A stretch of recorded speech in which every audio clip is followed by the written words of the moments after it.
Dear Charo, heto na naman ako nag-a-unbox ng photocard. Heto na naman akong si Tangang, mine ng mine kahit paubos na ang pera.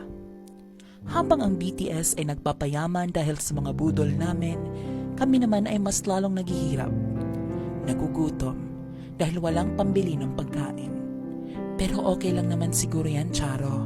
Maganda naman daw ang epekto ng fasting. Nakapagbabawas ng timbang at nakaka-prevent ng mga metabolic diseases. Kinilig ka na, naging health conscious ka pa.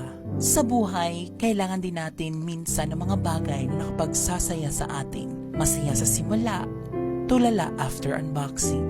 Di ko alam kung hanggang saan ako titigil. Basta't ang alam ko, deserve kong i-mine ang photocard na nakita ko kanina. Di sa marupok ako, Charo, ha? Long TOP kasi, so mine na.